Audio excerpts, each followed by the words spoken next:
UFC 314 एक भयंकर card होने वाला है क्योंकि मैक्सिमम फाइट्स इसके अंदर नॉकआउट से निकलने वाली है। आज की मेरी इस वीडियो की ये बातें याद रख लेना।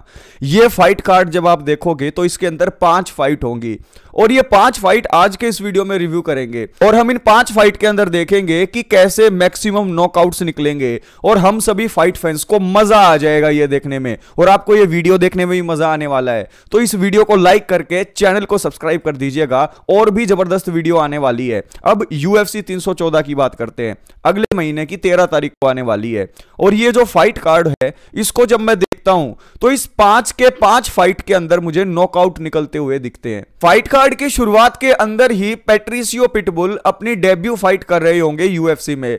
यायर रोड्रिगेज के खिलाफ उनको पहली फाइट दी गई है। रोड्रिगेज जो हैं वो अनकन्वेंशनल फाइटर हैं, उनकी स्ट्राइकिंग बहुत अच्छी है लेकिन अनफॉर्चुनेटली ब्रायन ओर्टेगा से और वोल्कानोव्स्की से वो हार चुके हैं और वो बाउंस बैक करना चाहेंगे। UFC के अंदर उनकी पहली फाइट ही उनके लिए टेस्ट होने वाली है और इस फाइट के अंदर एक नॉकआउट निकलता हुआ हमें दिखाई दे सकता है। फिर दूसरी फाइट की बात करें तो जोफ नील और कार्लोस प्रेटस। अब यहां पर इस फाइट को रिव्यू करने से पहले मैं आपको बता दूं कि इस फाइट कार्ड के अंदर एक टीम है फाइटिंग नर्ड्स, उसके 2 फाइटर हैं यहां पर कार्लोस प्रेटस और दूसरे जीन सिल्वा। ये बंदे ना नॉकआउट मशीन है।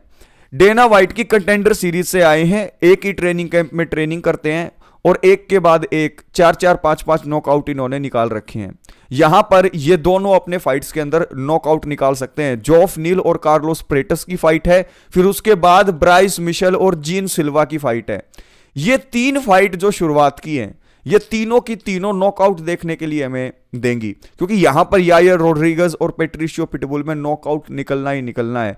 और ये जो फाइटिंग नर्ड के फाइटर हैं कार्लोस प्रेटस और जीन सिल्वा, ये तो नॉकआउट की तरफ जाते ही जाते हैं। इन टीम को पता नहीं क्या हो गया है भाई, एक के बाद एक किलर के ऊपर किलर ये प्रोड्यूस कर रहे हैं। इनके ऊपर भी एक वीडियो आपको बना कर दूंगा। फिर को मेन इवेंट की बात करें तो को मेन इवेंट में माइकल चैंडलर वर्सेस पैडी पिम्बलेट। अब कई लोगों को लग रहा है कि यार माइकल चैंडलर खत्म हो चुके हैं, लेकिन आप माइकल चैंडलर के प्रीवियस अपोनेंट्स को उठाकर देखो। उनके प्रीवियस अपोनेंट्स में किलर आफ्टर किलर है। Charles Oliveira, Tony Ferguson, Justin Gaethje, Dustin Poirier. तो इनकी हार भी जो है वो ऐसे फाइटर के खिलाफ है जो हाई टीयर के फाइटर है, हाई कैलिबर फाइटर है, लेकिन अब वो फाइट करेंगे पैडी पिम्बलेट से। अब देखो, you are as good as your last fight, यही फंडा माइकल चैंडलर के ऊपर यूज हो रहा है। पैडी पिम्बलेट को अगर देखा जाए तो जेरेड गॉर्डन ने इन्हें तसल्ली से हराया था 3 राउंड की फाइट में, लेकिन रोबरी हुई थी। जब आप छोटी छोटी फाइट जो क्लोज है उनके ऊपर रोबरी वर्ड यूज करते हैं तो आप एक बार पैडी पिम्बलेट की फाइट जेरेड गॉर्डन से देखना, आपको रोबरी क्या होती है पता लगेगा। तो यहां पर पैडी पिम्बलेट के लिए एक रियल टेस्ट होगा ये, लेकिन पैडी पिम्बलेट के लिए यहां पर माइकल चैंडलर को हरा पाना इतना मुश्किल भी नहीं होगा। क्यों? क्योंकि माइकल चैंडलर जो हैं उनकी चिन इतनी स्ट्रांग नहीं रही है।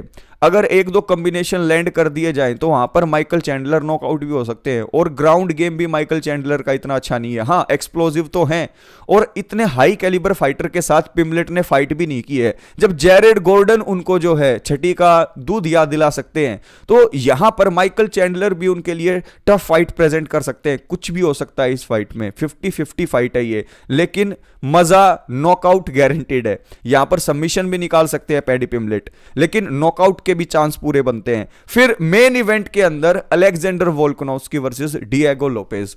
ये ऐसी फाइट है जहां पर फाइट फैंस ना 2 ग्रुप में डिवाइड हो गए हैं। पहला ग्रुप ऐसा है जिनका मानना यह है कि वोल्कानोव्स्की का टाइम अप नहीं हुआ है। हां, बेशक वो इलिया टोपुरिया और इस्लाम मखाचेव से हार गए, लेकिन हर कोई इस्लाम और टोपुरिया नहीं है। वो बाकी के जो फाइटर्स हैं उनको हरा देंगे। जैसे आप डस्टिन पोरिये और जस्टिन गेची को देखते हैं कि वो चैंपियनशिप की फाइट तो नहीं जीतते, लेकिन नंबर 1 कंटेंडर किसी को बनने नहीं देते। तो ऐसा ही यहां पर वोल्कानोव्स्की के साथ है। वो एक डोमिनेंट चैंपियन रहे हैं, इस्लाम मखाचेव से वो मूव अप करके हार गए, उसके बाद इलिया ने उन्हें 145 में हरा दिया और अब तो इलिया भी नहीं है। क्या फिर से वोल्कानोव्स्की यहां पर चैंपियन बनेंगे या फिर उनके अक्रॉस खड़े होंगे डिएगो लोपेज, एक ऐसे फाइटर जो मल्टी डायमेंशनल है, उनकी स्ट्राइकिंग भी अच्छी है, उनका ग्राउंड गेम भी अच्छा है, उनका सबमिशन गेम काफी अच्छा है ऑफेंसिव।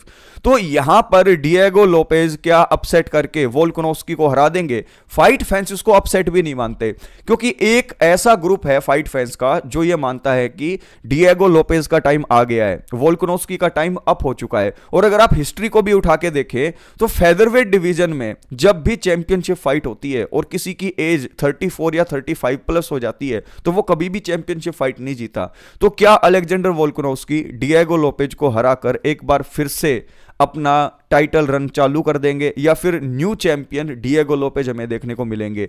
तो यूएफसी 314 के इन 5 की 5 फाइट को जब आप देखोगे तो आपको पता लगेगा कि यार नीचे से शुरू हो जाओ तो शुरू की 3 फाइट में तो नॉकआउट गारंटेड है, उसके बाद को मेन इवेंट में भी नॉकआउट हो सकता है और मेन इवेंट में भी। तो ये पूरा का पूरा यूएफसी 314 का फाइट कार्ड जब मैं देखता हूं, जब मैं इसका रिव्यू करता हूं, तो मेरी तरफ से ये है बिल्कुल एक नंबर का फाइट कार्ड।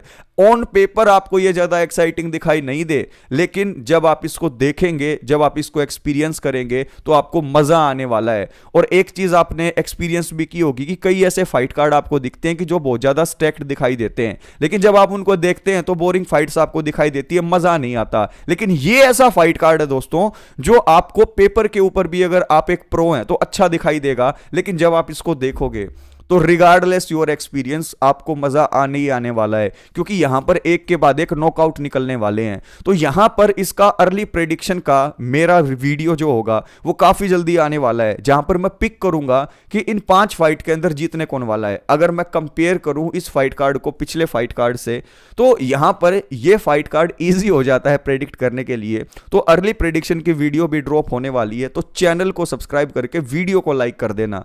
आपके हिसाब से यूएफसी 314 का ये फाइट कार्ड कैसा लगा? एक्सपेक्टेशन क्या है आपकी और कौन कौन जीतने वाला है? मेरे अर्ली प्रिडिक्शन से पहले आप लोगों का प्रिडिक्शन जानना चाहता हूं।